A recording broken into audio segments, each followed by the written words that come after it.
You're Deputy Chair of the Licensing Committee. Yes. The thing is, there are a number of issues, particularly, I actually live in Queen's Park Ward, just off St James's Street, and the noise has dropped quite considerably. About a year ago, it was getting to the point where quite a lot of residents were talking about moving out of the area because there is this late night economy where you're getting late night drinking. Why exactly do we want a late night economy of people getting blind drunk to 4 or 5 o'clock in the morning? Shouldn't we be looking for tourists who, say, have one drink and then a meal and then go to bed? Why should we want to have a late night economy of people blind drunk at 5 o'clock in the morning? This isn't something that we've ever actually chosen here in Brighton and Hove. It actually comes from the changes in the legislation back in 2003, which meant that alcohol could become much more freely available. And one of the challenges for us is to control that availability, which we do through licensing and the granting of licenses.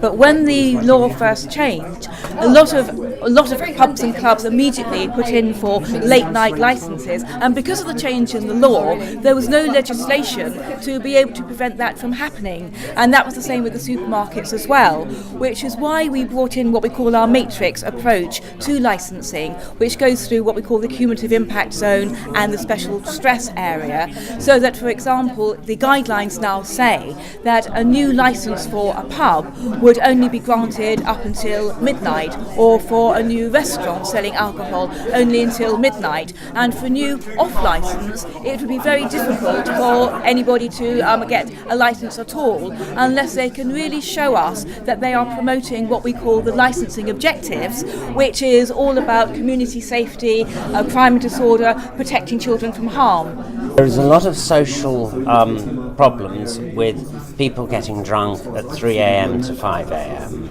That is the principal time that there is disturbance in the town centre and residents are disturbed.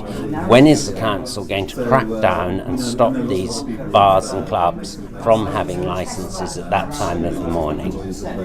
Well, unfortunately, the council isn't actually in a position to close down the pubs and clubs unless, of course, they are breaching their alcohol or their licences, in which case anybody can call for a review of that licence, and if they have been shown to be breaching their licence conditions, they actually risk the possibility of having their licence revoked altogether.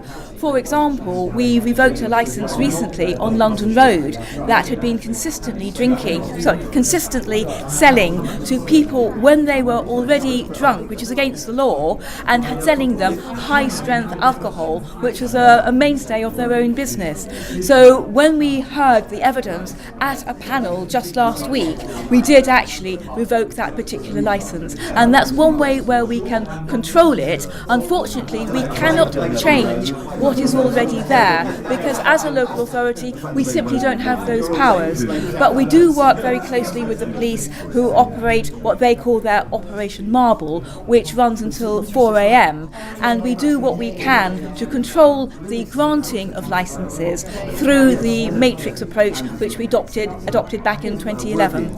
Okay, thank you very much.